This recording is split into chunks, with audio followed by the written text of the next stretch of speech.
भाई बहनों, आज की रोटी की और सदस्य के लिए यीशु ख्रिस्तांची मधुर नामाचे सप्रेम नमस्कार। आज की दिन 17 ऑगस्ट 2025 रविवार। सातत्यपूर्ण प्रार्थना ते प्रत्ययांच्या शिकवणुकीत सगवाशत भाकरी मोडण्यात आणि प्रार्थनेत सात्यानं सगबाई राहिली. प्रेरिताची कृत्य 2 अध्याय 42 वचन.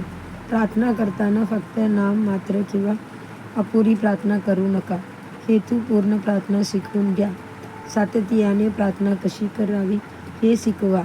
एलियासारख्या मनुष्य असूनही तो एक गंभीर प्रार्थनेचा माणूस होता. अशी तीव्र आणि निर्धारित प्रार्थना तुमच्या वैयक्तिक जीवनात आणि कुटुंबात महान आशीर्वाद घेऊन येते.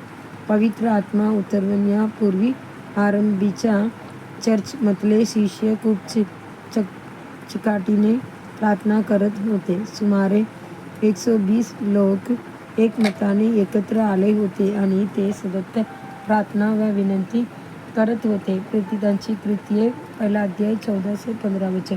त्यांनी झोप नाकारली, अन्न बाजूला ठेवलं, व्यर्थ बोलणं टाकलं. त्यांची सकल लक्ष वरून सामर्थ्य मिळवण्यावर होत.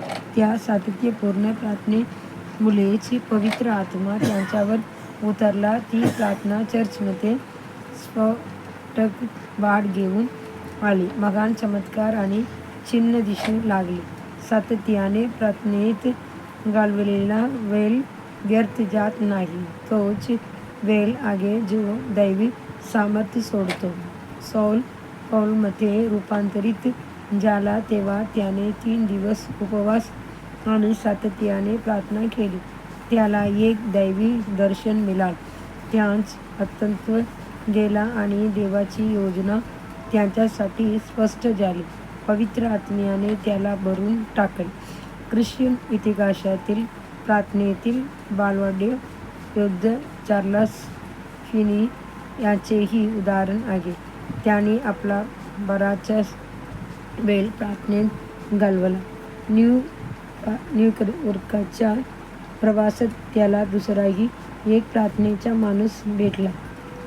दोघांमध्ये एक आत्मिक ऐक्य निर्माण झालं. त्यांनी एकत्र हातात हात घालून प्रार्थना केली आणि त्या सगळ्यात एक महान आत्मिक जागृती झाली. प्रभू तुमच्या याही जीवनात आणि कुटुंबात तेजस्वी परिवर्तन घडवून आणू इच्छितो. लवकर उठा आणि प्रार्थना करा. संपूर्ण कुटुंबाने एकत्र येऊन प्रार्थना करा. चिकाटी ठेवा आणि प्रार्थनेत पुढे चालत राहा. योएल नबीच्या काळात त्याने लोकांना एक गंभीर आत्मिक जागृतीसाठी एकत्र येण्यास बोलावलं. ते नरसिंग फुका, उपवासाची घोषणा करा, पवित्र सभा करा, बोलावा, लोकांना गोळा करा, मंडळीला शुद्ध करा, बळीला तयारीने जमावा, लहान मुलांना आणि दूध पिणाऱ्या बालकांनाही गोळा करा.